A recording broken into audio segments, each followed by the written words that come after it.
अस्सलाम वालेकुम नाज़रीन, प्रोग्राम खबर से खबर विद नादिया मिर्ज़ा में खुशामदीद। नाज़रीन, कल रात से हम खबरें सुन रहे थे कि जो PMLN और पीपल्स पार्टी के मुज़ाकरात हो रहे हैं, जिसके कई अदबार शुरू हो गए, उसमें कुछ पेशरफ्त हुई है, डेडलॉक ख़त्म हुआ है, मामले आगे चले हैं।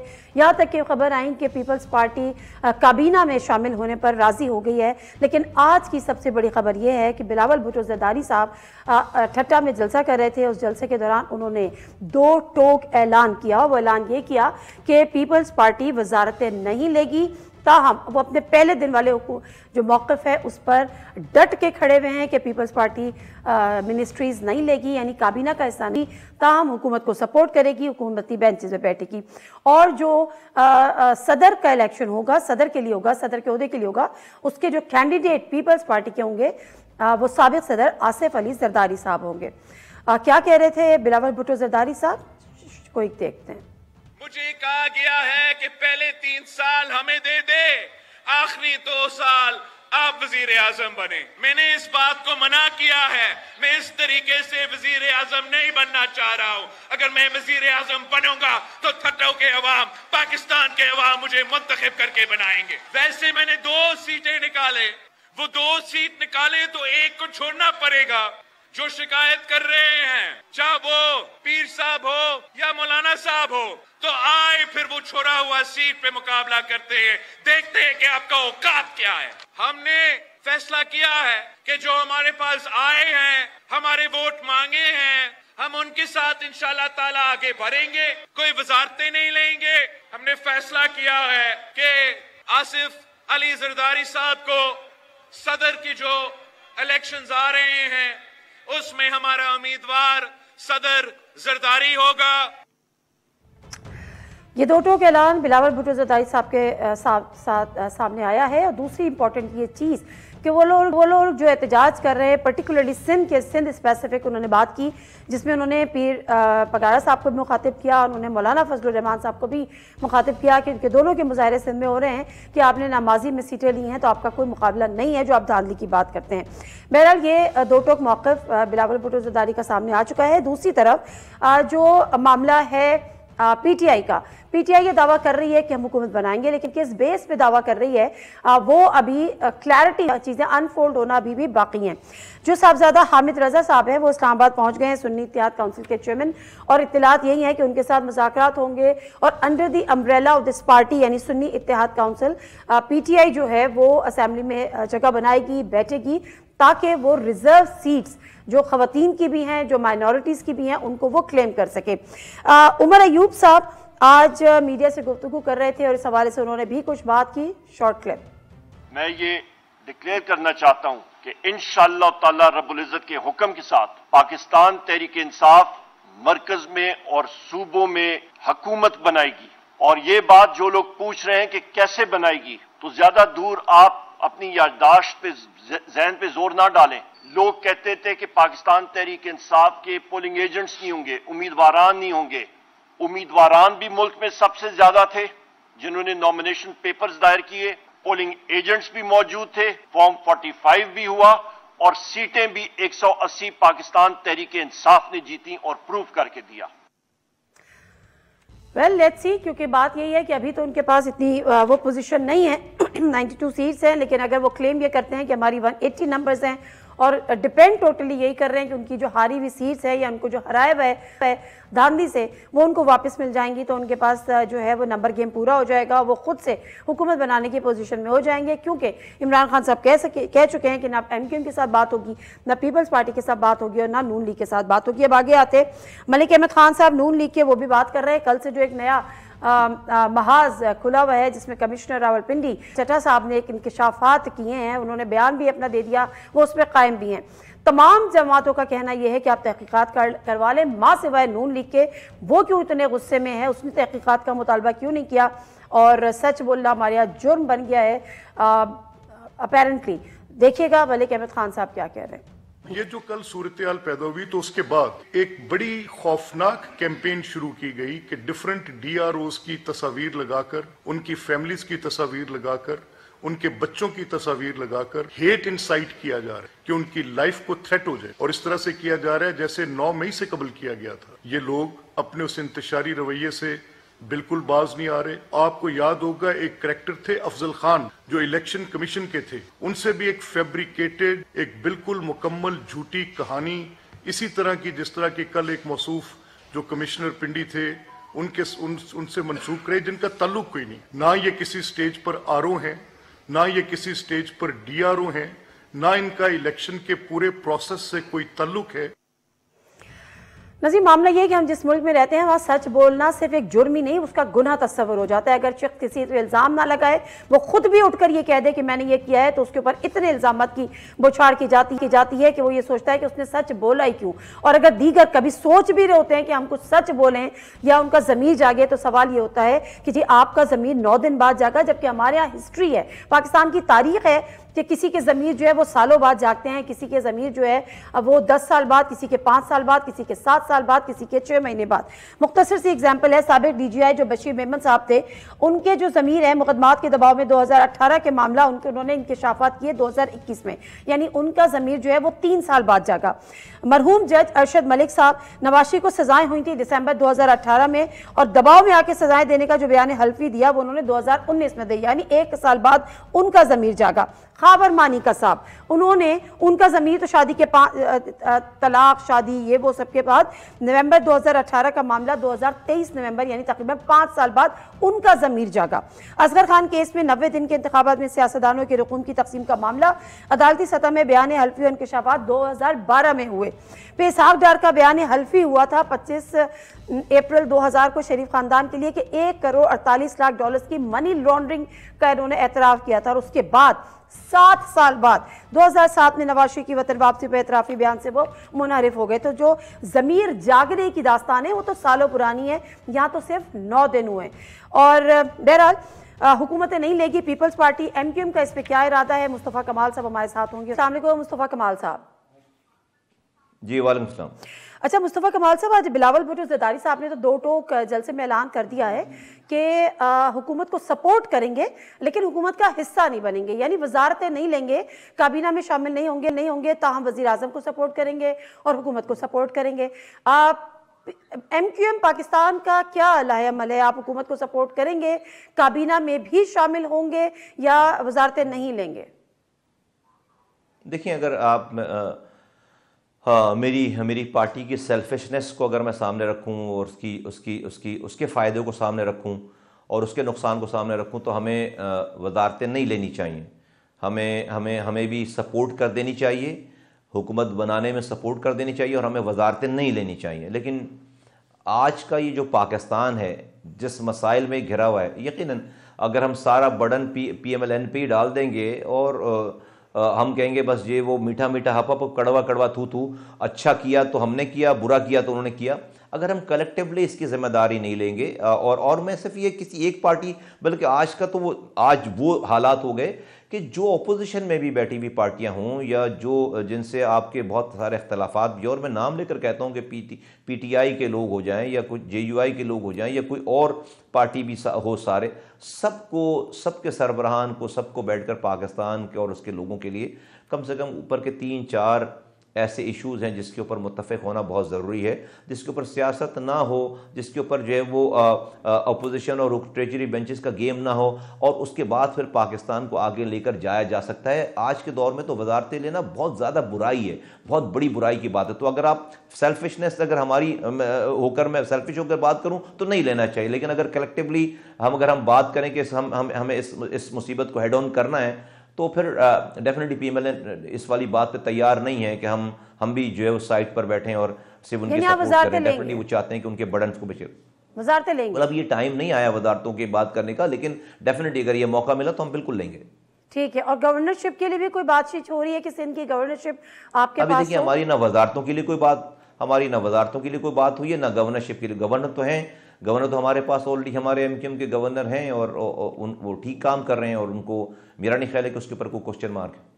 अच्छा, तो अगर आपकी ये बात तस्लीम वो कर लेते हैं, क्योंकि ज़ाहिर नई गवर्नमेंट के साथ नॉर्मल प्रैक्टिस है कि गवर्नर चेंज भी हो जाते हैं, लेकिन अगर ये बात तस्लीम कर ली जाती है कि ठीक है MQM का ही गवर्नर हो, तो आप इन्हीं गवर्नर साहब की कंटिन्यूटी चाहेंगे या आप समझेंगे कि कोई और अब नाम गवर्नर के पोस्ट के लिए पेश किया जाए आपकी जानिब से? नहीं जी, बिल्कुल यही गवर्नर कंटिन्यू करेंगे। एमक्यूएम की तरफ से अगर वो गवर्नर होगा तो यही गवर्नर होगा।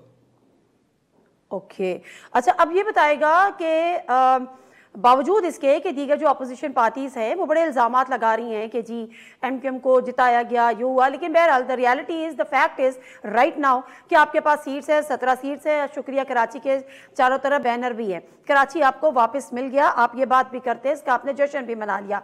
अब कराची के लिए आपका एजेंडा क्या है और इसके जवाब में आप कराची को क्या देंगे?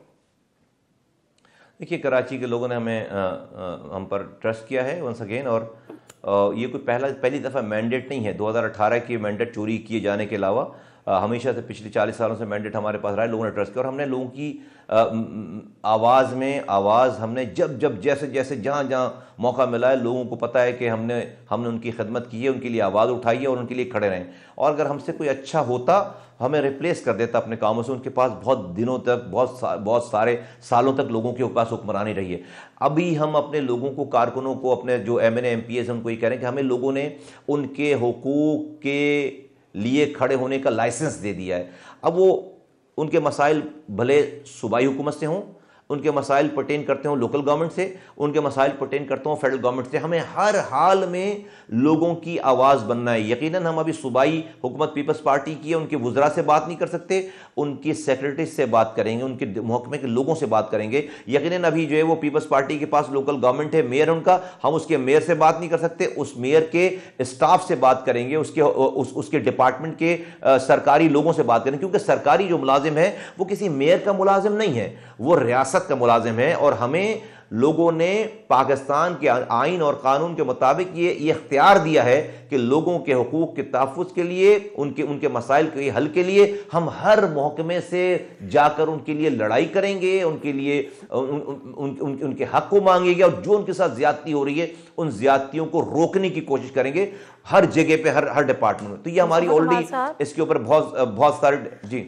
मुस्तफ़ा कमाल साहब, माज़रत के साथ, सिर्फ बात करना आपका मैंडेट नहीं है। आपको मैंडेट इसलिए दिया है कि आप कोई प्रोजेक्ट्स दें, आप तरक्याती काम करें, आप उनका एहसास महरूमी दूर करें, जो वहाँ पे मसाइल हैं उनका हल करें। मसाइल के लिए आवाज़ उठाने के लिए तो सारी अपोजिशन यहाँ पर बैठी हुई है। फिर आपने कहा कि आप सेक्रेटरी से बात करेंगे, इनसे बात करेंगे। आपको भी पता है कि ये जो पूरी वजारतें वुज़रा चलाते हैं, अगर लोकल बॉडी है तो वो मेयर चलाएगा और मेयर के बगैर नहीं होगा। तो पॉइंट ये है कि जब आप PMLN से बात कर सकते हैं तो कराची के या सिंध के इवन दो मसाइल के हल के लिए आप पीपल्स पार्टी से बात कर क्यों नहीं कर सकते? मेयर कराची से आप बात क्यों नहीं कर सकते? आपने समझने में थोड़ी सी जो है वो उसमें हमारे और आपके फ़र्क है। आप शायद सरकारी कामों को और दूसरी चीज़ों को, जो लोग थोड़ा सा भी समझ रखते हो ना सरकारी कामों की, डिपार्टमेंट की, वो मेरी बात को समझेंगे। मैं रिपीट कर देता हूँ, अपने यही बात करूँगा जो आपसे मैंने पहले की। बिल्कुल मुझे कोई इसके अंदर कन्फ्यूजन नहीं है।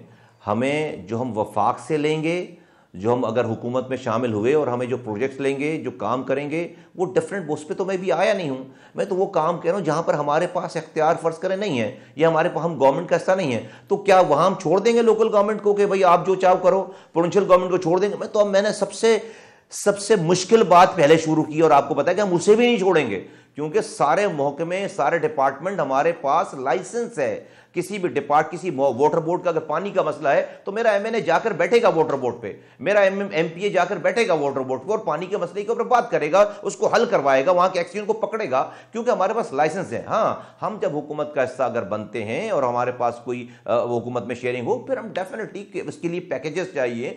K4 जो है वो अभी इनकम्प्लीट है, वफाक ने इसको प्रोमिस कर रखा है। हमें हर हाल में K4 को लगकर इसको, उससे पैसे भी लेने हैं, उसको एक्सपीडाइट भी करना है, उसका कोई मैकेनिज्म बनाना जहां पर तेजी से K4 शुरू हो, K4 जल्दी हो। यहां पर ट्रांसपोर्टेशन की बहुत सारी जो है वो लाइनें चल रही हैं जो कि इनकम्प्लीट है। वफाक का जो भी शेयर है उसको वॉर फुटिंग पे उसको हमें लेकर आना है वहां से, वफाक के उन तमाम चीजों को। फिर वफाकी जो इदारे हैं यहां पर, उसका अगर जो भी यहां पर कुछ उसका शेयर बनता है नौकरियों के हवाले से, जो प्रोविंशियल गवर्नमेंट ने हमें लोग नौकरियां नहीं दी हैं, वफाकी इदारों में अगर हमें कुछ शेयर मिलता है तो यहां के कुछ लोगों की कुछ दादरती हो। फिर बिजनेस कम्युनिटी है यहां पर, उसको फैसिलिटेशन चाहिए। वफाकी इदारों से उनकी जो 10 चीजें उनकी जो है फंसी होती हैं। यहां पर पावर का जो सेक्टर है, पावर मिनिस्ट्री है, उसकी जो मसाइल है यहां पर कि पूरा के इलेक्ट्रिक के मसाइल, ये तमाम वो चीजें हैं कि अगर MQM हुकूमत का हिस्सा हुई, जो कि फेडरल सब्जेक्ट से जुड़ी है, तो वहां पर यकीनन जो है वो ये तमाम चीज़ें हमारी कार्ड्स पर ये होंगी जो कि डायरेक्ट करने वाले काम है।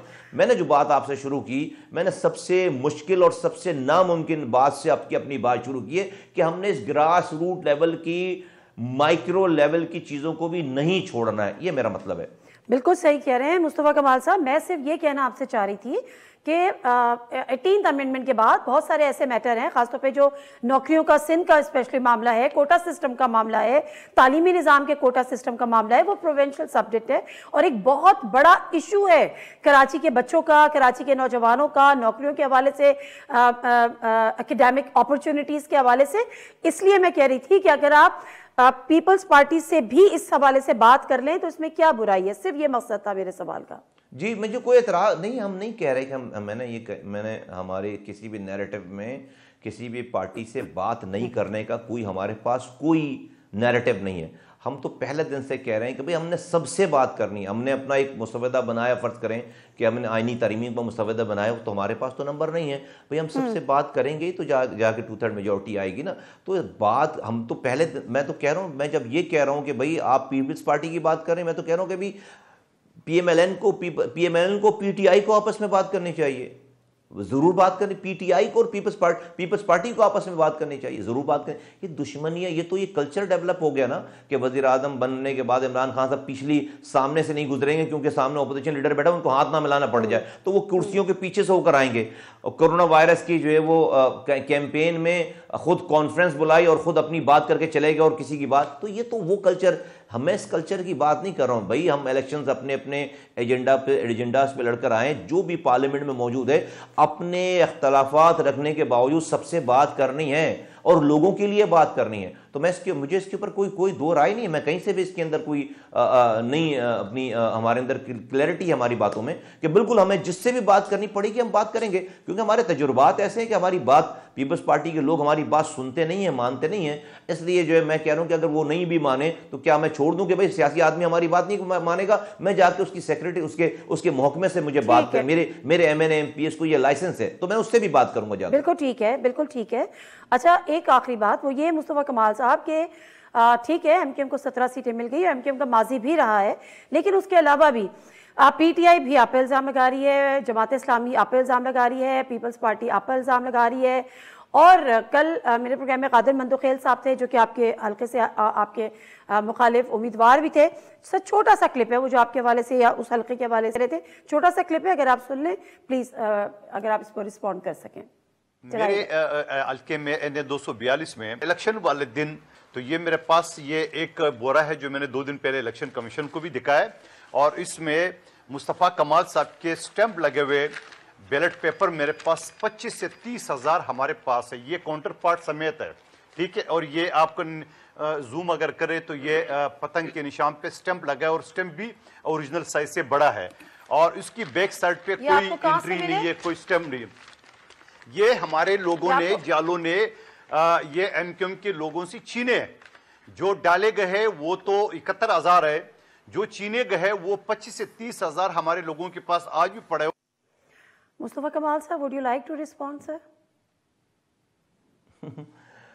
मुझे हैरत है कि ये इन्होंने अपने पास जो आरोज लगाए थे ना, उससे लेकर 4-5-6 दिनों में ये कार्रवाई डाली है पतंग के निशान पर मोहर लगाकर ही दिखाने के लिए, और बुकें इन्होंने ले रखी थी, हमारे लोगों ने इनको रोका है, और उसके बाद अब ये 4-6 दिनों के बाद ये इन्होंने खुद लेकर आरोज इन्होंने अपने लगाए थे, सारे पैसे खर्च किए थे, और POs इन्होंने प्रिजाइडिंग ऑफिसर्स अपने लगाए थे, उनसे बुके लेकर इन्होंने ये वाला काम उतारना था।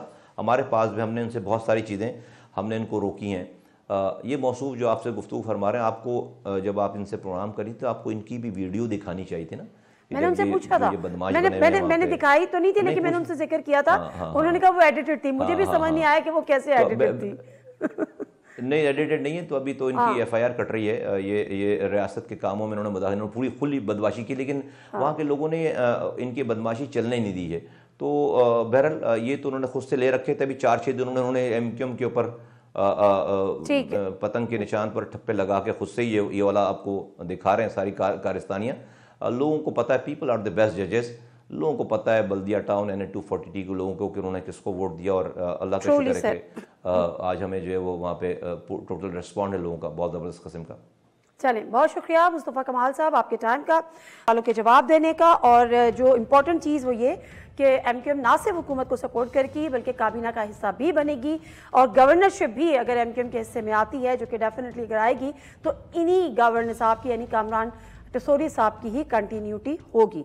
मुख्तसर सा ब्रेक, वापस आते हैं। बैरिस्टर सैफ साहब हमारे साथ मौजूद हैं, और ख़बर ये है कि जो साहबजादा हामिद रज़ा खान है सुन्नी इत्तेहाद काउंसिल के, जिसके साथ PTI इत्तेहाद करने जा रही है ताकि असेंबली में किसी पार्टी के बैनर के तहत बैठ सके और रिजर्व सीट्स ले सके, वो मामला कहाँ तक पहुँचे हैं, जोड़ तोड़ के ब्रेक लेते हैं, वापस आते हैं, बैरिस्टर सैफ साहब से जानेंगे।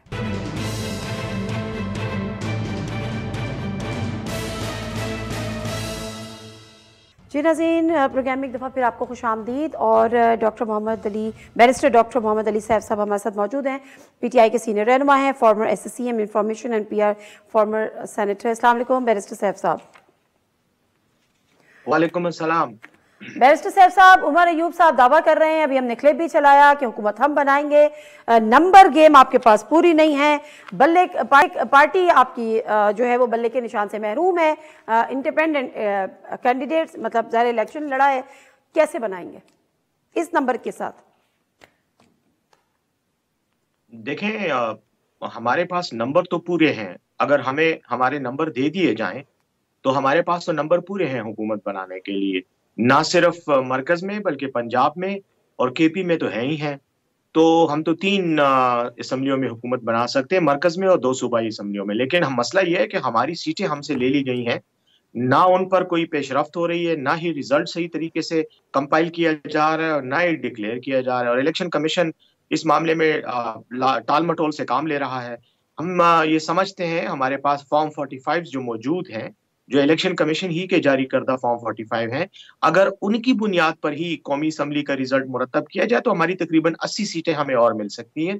जब वो मिल जाएंगी तो हम हुकूमत बनाने की पोजीशन में होंगे, हमें किसी से बात करने की भी जरूरत नहीं होगी, ना किसी पार्टी की ताउन की जरूरत जब और तब की बात है ना, वो तो जब और तब की बात है। जमीनी हकायक ये हैं कि अभी आपके पास 93 के नंबर है, और उसमें से भी मेरा ख्याल है 2-4 तो वैसे ही जो है वो नून लीग में चले गए। तो इन नंबर्स के साथ हुकूमत कैसे बनाएंगे? नहीं बना सकते ना। This is the ground reality right now. ना किसी ने तो उमर अयूब ने तो ये नहीं कहा कि हम 93 के साथ बना सकते हैं। उमर अयूब साहब ने तो ये कहा कि आप जो हमारी सीटें हैं और जो वोट हमें अवाम ने दिया और उसकी बुनियाद पे जो सीटें हमें मिलनी चाहिए वो हमें मिलनी चाहिए, और वो मिलती हैं तो हम यकीनन ऑटोमेटिकली हुकूमत बनाने की पोजीशन में होंगे।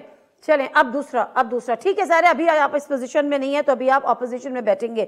दूसरा अब ये बताएगा कि किस जमात के साथ आप इत्तेहाद करने जा रहे हैं ताकि आप को रिजर्व सीट्स भी मिल जाएं, विमेन भी और माइनॉरिटीज भी। देखें, हमारी जो मरकजी कोर कमेटी है उसका इजलास कल हो रहा है। हम मुख्तलिफ ऑप्शंस पर गौर कर रहे हैं, क्योंकि हमारे पास ऑप्शंस मुख्तलिफ इसलिए हैं कि सूबाई असम्बलियों में पोजीशन अलग है और मरकजी असम्बली जो है कौमी असम्बली में पोजीशन अलग है। तो मुख्तलिफ जमातों के साथ बातचीत भी चल रही है और उन पर गौर भी किया जा रहा है, और कानूनी पहलुओं का भी जायजा हमारी जो लीगल कमेटी है, टीम है, वो इनका कानूनी पहलू से भी जायजा ले रही है। तो ये सारी चीजें एक आध दिन में हम हल करके ये मसाइल पर मुत्तफिका एक फैसला करके आप फिर आवाम के सामने आएंगे। कौन कौन सी जमातों से बात हो रही है? वफाक में किस जमात से बात हो रही है? मुख्तलिफ ऑप्शंस हैं जिन पर हम बात कर रहे हैं। 3 ऑप्शन दे दें, 3 बता दें, मुख्तलिफ में से 2 बता दें।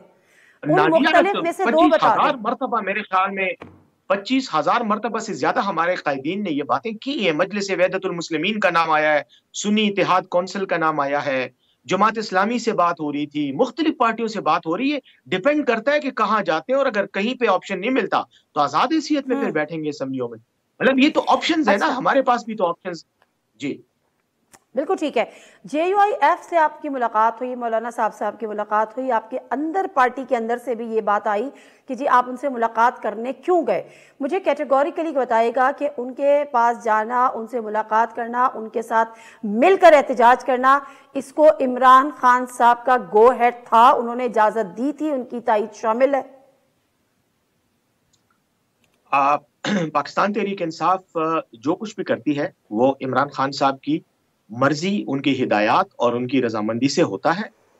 यकीनन खान साहब ने मुख्तलिफ सियासी पार्टियों से राब्तों की हिदायत की है और उस सिलसिले में हमने जमीयत उलमा इस्लाम से भी बात की, हमने जमात इस्लामी शेरपाव साहब की जो कौमी वतन पार्टी है उनसे भी बात की, हमने महमूद खान अचकजई साहब से भी टेलीफोनिक राब्ता हुआ है, बलूचिस्तान की जो सियासी तंजीम है उनसे भी हुआ है। यकीनन हम कर रहे हैं, इमरान खान साहब की मर्जी थी।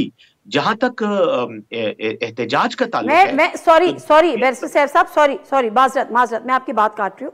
मैं बात कर रही हूँ सिंपल स्पेसिफिक मौलाना साहब, मौलाना फजलुर रहमान साहब और JUIF, इसमें इमरान खान साहब की तायीद शामिल थी मुलाकात में। At the cost of repeating myself, I'll state it again. हाँ, जमीयत उलमाए इस्लाम पाकिस्तान, जमीयत उलमाए इस्लाम मौलाना फजलुर रहमान साहब की जो पार्टी है उनके लिए हम जब गए हैं तो जाहिर है कि खान साहब की मर्जी से गए हैं, लेकिन हम उनके साथ कोई डील तो नहीं करने गए। ये बात, इसकी मैं आपकी बात की तस्हीह करना चाह रहा हूं कि ये जो आपने कहा कि हम एहतजाज में उनके साथ कोई शराकत की बात करने गए थे, ऐसी कोई बात नहीं थी। हम एहतजाज में शराकत के लिए नहीं गए थे, हम उनके साथ एक राब्ता करने और इस बात को असर्ट करने के लिए गए थे कि वो जो इलेक्शन के बारे में धांधली के इल्जामात लगा रहे हैं, यही हमारा गिला, हमारे भी इल्जामात है, शिकवा है और हम चाहते हैं कि धांधली की तहकीकात कराई जाए और हर पार्टी को हक मिले। मौलाना फजलुर रहमान साहब जो बात करें वो हम भी कर रहे हैं, तो हमने उनको कहा कि आप अपने तौर पे करें, हम अपने तौर पे करेंगे, लेकिन हमारा मुतालबा और मकसद एक ही होना चाहिए कि जिसके साथ इंतखाबात में ज्यादती हुई है उसको उसका हक मिलना चाहिए। चलें अब जरा आगे बढ़ जाते हैं। जो कल कमिश्नर रावलपिंडी लियाकत चड्ढा साहब ने एक नया कट्टा खोला और उन्होंने एतराफ़ किया और उसका कुछ उसकी कॉस्ट भी पे कर रहे हैं, बड़ी चीज़ें हो रही हैं, उनको झूठा भी कह रहे हैं, उनको कुछ लोग उनको जो है वो पागल भी करार दे रहे हैं, नफ्सियाती मरीज़ करार दे रहे हैं और उनको करप्ट भी करार दे रहे हैं और उनके फला से राब्ते जोड़ने की कोशिशें भी कर रहे हैं। आप क्या कहते हैं, अब इसकी तहकीकात कौन होगी? मतलब इलेक्शन कमीशन ने कहा कि जी हम करेंगे, तो उनका तो नाम लिया उन्होंने, कैसे शफाफ होंगी? अदालत से आपको उम्मीद है, माजरत के साथ दाम नहीं लेना चाहिए था, लेकिन उन्होंने ऑनरेबल चीफ जस्टिस का नाम ले लिया। अब वो कौन सा फोरम है जहां पे आप समझते हैं कि ट्रांसपेरेंट इन्वेस्टिगेशन हो सकती है? देखें, यही तो वो करोड़ों डॉलरों का, मिलियन डॉलर का सवाल है जिसका जवाब कौम को तलाश है, जिसकी और कौम चाहती है कि इसको उसका कौम को इस बात का जवाब मिले कि जब उनके साथ इज्तिमाई तौर पर ज्यादती और जुल्म होता है और नाइंसाफी होती है, तो वो कौन सा फोरम है कि जो इसका सदेबाब करेगा और कौम को इंसाफ देगा। यही तो हमारा भी अलमिया है। हम इस सवाल के जवाब तो मेरे पास नहीं है, लेकिन मैं ये जरूर कहूंगा कि कमिश्नर साहब की ने जो इल्जामात लगाए वो उनको नजरअंदाज नहीं करना चाहिए, उनको संजीदगी से लेना चाहिए। वो बहुत ही अहम और बहुत ही सेंसिटिव इल्जामात हैं और खास तौर पर उन्होंने चीफ इलेक्शन कमिश्नर की बात की और उन्होंने तो कहा, बरमला कहा कि मुझे जो कुछ मुझसे करवाया गया वो उन्होंने करवाया। और उनकी ये स्टेटमेंट जो है वो कानून के इस्तिलाह में इनकल्पेटरी स्टेटमेंट है, यानी वो अपने जुर्म का इकरार करते हुए, अपने आप को जिम्मेदार करार देते हुए, जुर्म में शरीक करार देते हुए किसी और पर इल्जाम लगा। तो ये बड़ा सख्त इल्जाम होता है कानून की इस्तिलाह में। अब तक ये इल्जामात साबित नहीं हो जाते और मेरी बेगुनाही साबित नहीं होती, मैं उस वक्त तक अपने फराइज नहीं सर अंजाम दूंगा। लेकिन यहाँ पर इस तरह की रिवायात नहीं है, बस बदकिस्मती से। बहरहाल चीफ जस्टिस जो उन्होंने जिक्र किया, कमिश्नर साहब ने चीफ जस्टिस की वजाहत नहीं की कि वो किस चीफ जस्टिस की बात कर रहे हैं। आया वो इस्लामाबाद हाई कोर्ट की बात कर रहे हैं, वो लाहौर हाई कोर्ट की बात करें, क्योंकि लाहौर हाई कोर्ट की जुरिस्डिक्शन में पिंडी आता है, और या वो चीफ जस्टिस ऑफ पाकिस्तान की बात कर रहे हैं। वो वजाहत अब मैं तो नहीं कह सकता उनके मुंह में, मैं तो अल्फाज नहीं दे सकता उनका क्या मतलब था, लेकिन मेरा ये ख्याल है कि कमीशन की हद तक उनको जरूर जो है इस बात की तहकीकात होनी चाहिए और इलेक्शन कमीशन की तहकीकात कौम को मुतमईन नहीं करेगी। दूसरा हमारा ख्याल यह है कि इस मसले का हल यह है कि रावलपिंडी डिवीजन में भी और पाकिस्तान के तमाम उन हलकों में जहां इंतखाबात पर वो हो रहे हैं, एतराजात हो रहे हैं, वो आप फॉर्म 45 की बुनियाद पर फैसला करें। नया इलेक्शन करवाना, नया कट्टा खोलने की कोई जरूरत नहीं है। यही जो फॉर्म 45 लोगों के पास मौजूद है और उनकी बुनियाद। अच्छा, एक आखिरी सवाल बैरिस्टर सैफ साहब, एक आखिरी सवाल, ये तो बात तो वफाक की हो गई, खैबर पख्तूनख्वा में जो आप हुकूमत बनाने जा रहे हैं, क्या इन खबरों में कोई सदाकत है कि पीटीआई पार्लियामेंटेरियन के साथ आपका इत्तेहाद हो रहा है और ऐसे ही किसी मुआहदे की रोशनी में परवेज़ खटक साहब ने रिज़ाइन किया है और असद कैसर साहब अब उसकी बागडोर संभालेंगे, बाकी जो दीगर जो ओहदे हैं वो उन्हीं के पास रहेंगे, यानी महमूद खान साहब और दीगर के पास? इस बात में कितनी सदाकत है और ऐसा होने जा रहा है? नादिया, इस बात में कोई सदाकत नहीं है। कोई ओहदों की तकसीम या असद कैसर साहब का चेयरमैन बनना या पार्लियामेंटेरियन के साथ हमारा इस तरह का कोई जो आप जिस तरह की अंडरस्टैंडिंग आपने बयान की, इस तरह की कोई बात नहीं है। मैंने जैसे कहा, खैबर पख्तूनख्वा में हम मुख्तलिफ ऑप्शंस पे भी गौर कर रहे हैं और देख रहे हैं कि कानूनी तौर पर और पॉलिटिकली कौन सी पार्टी, कौन सी जमात हमें सूट करेगी। इस वक्त तक इसके बारे में कोई हतमी फैसला नहीं हुआ। जैसे मैंने आपके पहले सवाल के जवाब में कहा कि कल हमारी कमेटी का इजलास हो रहा है, उसमें ये तमाम फैसले किए जाएंगे। पार्लियामेंटेरियंस के साथ लेकिन राब्ते में हैं आप, पीटीआई पार्लियामेंटेरियंस के साथ भी? देखें, राब्ते तो मुख्तलिफ सियासी जमातों के साथ गैर रस्मी तौर पर हैं। मसलन मेरा पीटीआई पार्लियामेंटेरियन में अगर महमूद खान साहब के साथ ताल्लुक है तो मैं उनके साथ बातचीत कर रहा हूँ, या उनके वो हबीब नूर हैं जो उनके सेक्रेटरी जनरल हैं, उसके साथ बातचीत होती है। लेकिन एज सच कोई फॉर्मल अभी तक इसके बारे में कोई राब्ता नहीं हुआ, ना कोई इस तरह अंडरस्टैंडिंग बनी है।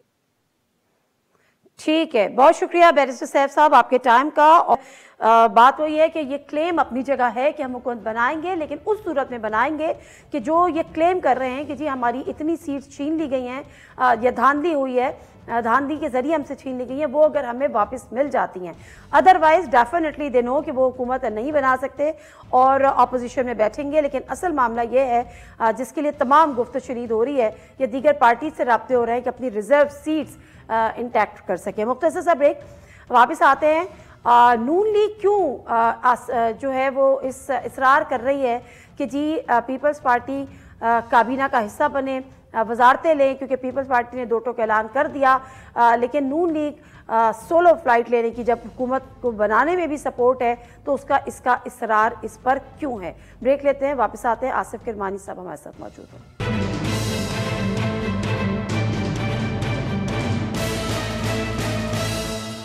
जी राजी, ब्रेक में एक दफ़ा फिर आपको खुशामदीद कहते हैं। एक और मामला जिस पर आज बात कर रही है, क्योंकि अगर अवाम ये की परेशानी हमें समझ में आती है, उसकी फ्रस्ट्रेशन भी हमें समझ में आती है, उसका गम और गुस्सा भी हमें समझ में आता है, उसकी उदासी भी हमें समझ में आती है कि मुल्क के हालात ऐसे हैं, बेरोजगारी है, महंगाई है, ज़िंदगी चलाना मुश्किल हो गई है। लेकिन अगर हमारे सियासतदान, खासतौर पर मुस्लिम लीग नून नवाज और उसके साथ साथ जो हमारे निगरां हुक्मरान हैं, उनका गुस्सा, उनका जिसको कहते हैं कि परेशान होना, उनका उदास होना या उनका फ्रस्ट्रेटेड होना, ये हरगिज़ हमें समझ में नहीं आता।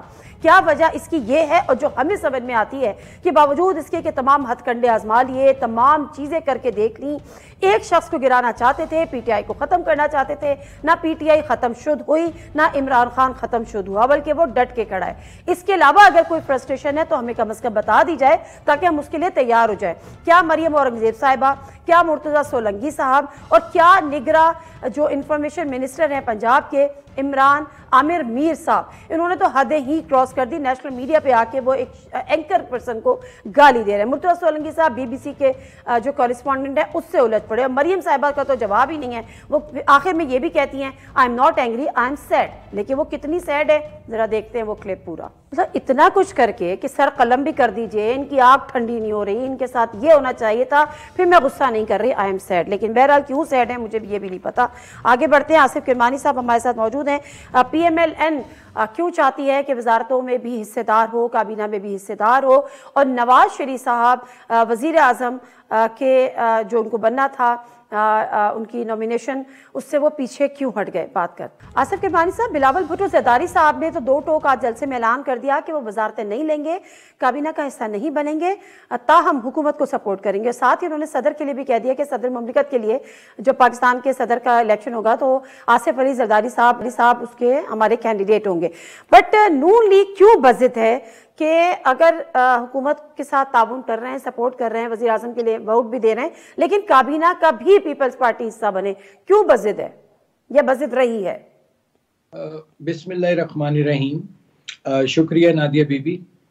देखिए, ये एक अजीब सा इलेक्शन हुआ है जिसमें जो जीता वो भी सर पकड़े बैठा है, जो हारा वो भी सर पकड़े बैठा है। होना तो इस वक्त ये चाहिए कि पाकिस्तान की सियासत जो है इस वक्त वो एक, और इंतखाब जो है इस वक्त मैं ये कहूँगा कि वो एक बंद गली में आके फंस गया है। और इस वक्त तमाम लोगों को चाहिए कि अपने जो पर्सनल अगर उनकी कोई प्रेफरेंसेस हैं उनको एक तरफ रखकर इस सिस्टम को अगर तो चलाना है तो उसके लिए तमाम लोगों को अपना पॉजिटिव रोल फॉर पाकिस्तान अदा करना चाहिए। अब मसला यहाँ ये है कि एक दिन कोई बात अपोजिशन में बैठने की कर रहा होता है, कोई अगले दिन इक़्तिदार में आने की बात बैठने की कर रहा होता है। असल चीज़ ये है कि देखिए इस वक्त एक मैंडेट आया, वो स्प्लिट मैंडेट है, जैसा भी आया लोगों ने वोट डाला, कम डाला ज़्यादा डाला ये अलग बहस है। अब मसला ये है कि हर कोई अपने कंफर्टेबल जोन या कंफर्टेबल जो एक एनवायरनमेंट है उसके अंदर रह के खेलना चाह रहे हैं। सिंध वाले कह रहे हैं जी हम सिंध में ठीक हैं, बलूचिस्तान वाले बलूचिस्तान में खुश हैं, केपी वाले केपी में, पंजाब वाले पंजाब में। तो आप मुझे बताइए कि ऐसे में विफाक का सिस्टम कैसे चलेगा? असूलन ये होना चाहिए कि इस वक्त जैसे मैंने पहले अर्ज किया कि इस वक्त एक ग्रैंड डायलॉग की जरूरत है। और मैं किसी कोलिशन गवर्नमेंट के बुनियादी तौर पर मैं हक में नहीं होता, लेकिन अब हालात ऐसे आ गए हैं कि आपके पास कोई चारा नहीं कि ग्रैंड कोलिशन कह लें, उसे ग्रैंड नेशनल गवर्नमेंट कह लें विद इन द पार्लियामेंट, उसको बनाएं और जो अवाम के रियल इश्यूज हैं, महंगाई, गुर्बत, बेरोजगारी, उसकी तरफ बढ़ें आगे। इस तरह तो ये एक डेडलॉक है और फिर ये जमहूरियत के लिए भी कल को नुकसानदेह हो सकता है। So everybody must have use sense, और उसमें उनको आखिरी लफ्ज ये चाहिए कि वो पाकिस्तान का सोचें कि पाकिस्तान को इस पॉलिटिकल क्राइसिस से कैसे बाहर निकालना है। जितनी वो जिम्मेदारी एक वोटर की थी उतनी ही ज्यादा जिम्मेदारी लीडरशिप की बनती है। जी किरमानी साहब, लेकिन आपको याद होगा कि जिस दिन इलेक्शन हुआ उस दिन तो नहीं, लेकिन very next day Nawaz Sharif साहब ने एक सो कॉल्ड विक्ट्री स्पीच कर दी। उन्होंने कहा कि सिंगल लार्जेस्ट पार्टी है, अब हम हुकूमत बनाएंगे और दीगर जमातों से हम राब्ता करेंगे। इसका मतलब तो ये है कि वो ज़हनी तौर पर इस चीज़ के लिए तैयार थे। अब मामला ये हुआ कि डेफिनेटली उनसे ज़्यादा नंबर जो पीटीआई बैक इंडिपेंडेंट कैंडिडेट्स थे उनके आ गए, लेकिन पीपल्स पार्टी से राब्ता हो रहा है हुकूमत बनाने के लिए, एमक्यूएम से तो हुआ हुआ है। क्या इसमें मुज़ायका था कि आप सिंगल लार्जेस्ट पार्टी नहीं है? सिंगल लार्जेस्ट पार्टी इस देखा जाए तो पीटीआई है, वो अलग बात है कि उनके पास बल्ले का निशान नहीं है, उनसे भी राब्ता कर लेते।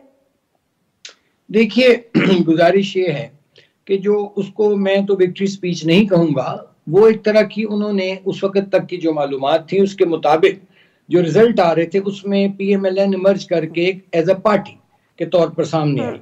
जहां तक पीटीआई की बात है, पीटीआई बैक्ड इंडिपेंडेंट्स थे, इसलिए हम उनको इंडिपेंडेंट ही शुमार करेंगे। जैसे 2018 में सेनेट के इलेक्शन में हमारे से शेर का निशान ले लिया गया था और हम इंडिपेंडेंटली कंटेस्ट किया था। सो हमें उस वक्त तो किसी ने नहीं कहा कि पीएमएलएन, लेकिन मैं उस बहस में नहीं जाता।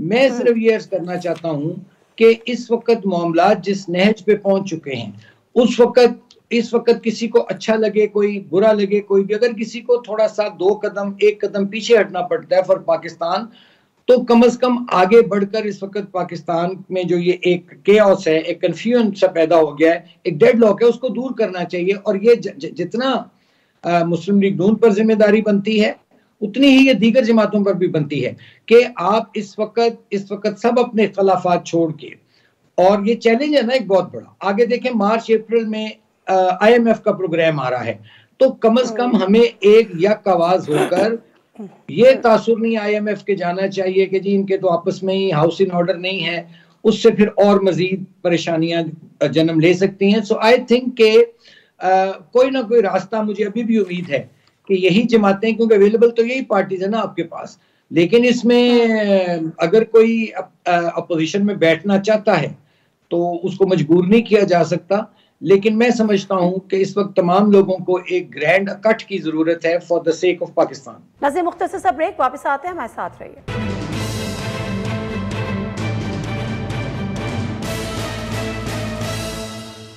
प्रोग्राम में एक दफा फिर आपको खुश आमदीद। पीपल्स पार्टी कहती है हम हुकूमती बेंचेस पर ही बैठेंगे, हुकूमत को सपोर्ट ही करेंगे, काबीना में नहीं बैठेंगे, काबीना वजारतें नहीं लेंगे। ये बैठ जाएंगे, अच्छा काबीना में भी बैठ जाएंगे। वो दरअसल हवा का रुख देख रहे हैं। अगर कल को एक गवर्नमेंट फॉर्मेशन हो जाती है तो मेरा नहीं ख्याल किसी में इतना हौसला है कि उसका दिल न ललचाए? ये कौन सा, देखे ना इस मुल्क में अभी तक तो हुई आज ऐलान किया है बिलावल भुट्टो जरदारी साहब ने जलसे में। देखिए बिलावल साहब पहले भी बहुत कुछ कह रहे थे, इसी तरह दीगर जमातें भी बहुत कुछ कह रही थी कि कभी कभी हम इक्तदार में बैठेंगे, कभी हम अपोजिशन में बैठेंगे। तो वो सियासी बयानात मैं तो इसको एक समझता हूँ, लेकिन जब कोई जाहिर है जब मौका आएगा तो मैं समझता हूँ अगर वो सपोर्ट करेंगे तो मेरा ख्याल है मैं भी रहा हूँ कि किसी सेकंड स्टेज पर वो जाके ज्वाइन भी करेंगे कैबिनेट। चले, मैं आपका ये क्लिप संभाल के रखूंगी, मैं फिर चलाऊंगी। अच्छा मुझे बताएगा, नवाज शरीफ साहब वजीर आजम, ठीक है, नवाज शरीफ साहब वजीर आजम के उम्मीदवार क्यों नहीं है, क्यों पीछे हो गए और शहबाज शरीफ साहब को आगे कर दिया? देखिए इसके दो चीजें हैं। एक तो वेरी क्विकली कि जितना मैं नवाज शरीफ साहब को समझता हूँ या जानता हूँ, साल साल मैंने उनको असिस्ट किया है, वो कभी भी हमेशा वो ये कहते होते थे कि भाई किसी भी पार्टी का मैंडेट हो लेकिन उसको क्लियर मैंडेट मिलना चाहिए। उस पार्टी को, कोई भी पार्टी हो, उसको मोहताज नहीं होना चाहिए, बैसाखियों की जरूरत नहीं होनी चाहिए, क्योंकि आप खुल के काम नहीं कर सकते।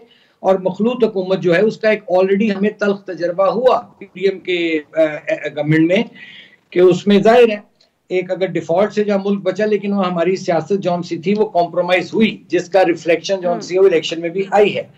तो मियां साहब एक इंडिपेंडेंट माइंड के साथ और एक इंडिपेंडेंट प्रोग्राम के साथ काम करने वाले आदमी हैं, इसलिए उन्होंने इलेक्शन वाले दिन भी, आपको याद होगा कि जब वोटिंग हो रही थी दोपहर में, तो उनको किसी साफी ने पूछा तो उन्होंने कहा यार मखलूत हुकूमत दुआ करो ना बने, जिसकी भी पार्टी की बने एक क्लियर मैंडेट हो, लेकिन अब नहीं, अनफॉर्चुनेट आया। तो इसलिए मैं समझता हूँ दूसरा में ये गुजारिश है कि देखिए ये जो हमारा एक नारा था कि पाकिस्तान को नवाज दो, अब जाहिर है लोगों ने जो वोट बैंक है that belongs to Nawaz Sharif, वो किसी और को से बिलोंग नहीं करता, इसलिए जितना भी पीएमएलएन को वोट पड़ा वो नवाज शरीफ साहब को वोट पड़ा। और जब उन्होंने ये ऐलान किया कि मैं वजीर आजम का उम्मीदवार नहीं हूंगा, तो इट केम टू अस, उनके जो लॉयल वर्कर हैं या सपोर्टर्स हैं या वोटर्स हैं, उनके लिए एक बड़ी मायूसी उनमें फैली है।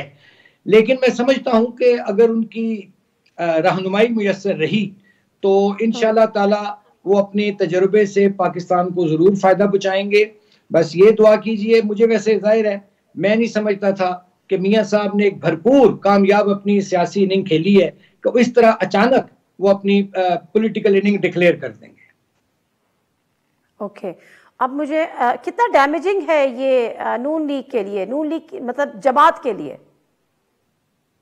देखें जी, ये नवाज शरीफ हमारी जमात का एक एस्टेब्लिश्ड फेस है, वो एक स्टेट्समैन था, है स्टेट्समैन। तो जाहिर है जब आप एक जो पार्टी का हेड है, अगर वो जरा थोड़ा सा अपने आप को पीछे करता है तो उससे मायूसी तो फैलती है, पार्टी को भी उसका नुकसान तो पहुंचने का एहतमाल होता है। लेकिन मैं यही अर्ज कर रहा हूं ना कि अगर तो उन्होंने अपनी रहनुमाई और अपने तजुर्बे की रोशनी में पार्टी को लेकर चले, पीएमएलएन की गवर्नमेंट को लेकर चले, मखलूत हुकूमत जो भी उनकी, तो आई थिंक के फिर तो मामलात बेहतर रहेंगे। लेकिन अगर उन्होंने बिल्कुल अपने आप को विड्रॉ कर लिया तो ये मैं समझता हूँ ना सिर्फ मुस्लिम लीग नून के लिए बल्कि पाकिस्तान के लिए भी एक बदकिस्मती होगी। Okay, Asaf करमानी sir, last question, मौलाना फजलुर रहमान आपके पीडीएम का हिस्सा नहीं, पीडीएम के सरबराह रहे, क्यों उनसे दूरियां क्यों हुई? देखिए मैं जाती तौर पर भी और मियां साहब भी, हम सब मौलाना साहब की बल्कि पूरा पाकिस्तान बहुत उनकी इज्जत करता है। मैं तो बहुत जाती तौर पर मुतकिद हूं उनका। जो भी उनके तहफ़्फ़ुज़ात हैं मैं कहता हूं वो एड्रेस होने चाहिए, क्योंकि मौलाना साहब की बहुत बड़ी कंट्रीब्यूशन है। वो एक ज़ीरक सियासतदान हैं, वो एक बड़े विजन रखने वाले पॉलिटिशियन हैं, और अगर उनके को तहफ़्फ़ुज़ात हैं वो दूर होने चाहिए। और अगर उनकी कोई नाराज़गी है तो मैं समझता हूँ कि तमाम जमातों का, पीपल्स पार्टी हो, नून लीग हो, उनका फर्ज बनता है कि मौलाना साहब को मनाना चाहिए। लेकिन क्या तहफ़्फ़ुज़ात क्या हैं उनके मुमकिन? उनके ज्यादा जो शिकायत है वो तो है जी इलेक्शंस के हवाले से, जो अभी तक समझ आई है कि वो उनको इलेक्शन के नताइज पर उनके तहफ़्फ़ुज़ात हैं, तो वो उनके दूर होने चाहिए। और अगर कोई उनको नून लीग से अगर कोई उनकी कोई गिला शिकवा है, या मैं तो नून लीग की बात करूंगा, तो मुस्लिम लीग नून वालों को चाहिए कि वो हमारे बड़े काबिल एतमाद, काबिल भरोसा साथी हैं, सरबराह पीडीएम के रहे हैं, जैसे आपने फरमाया कि अगर उनकी कोई छोटा मोटा गिला है तो उसको दूर किया जाना चाहिए। ठीक है, बहुत शुक्रिया आसिफ किरमानी साहब आपके टाइम का, और प्रोग्राम से दीजिए कोई इजाजत। अल्लाह हाफिज।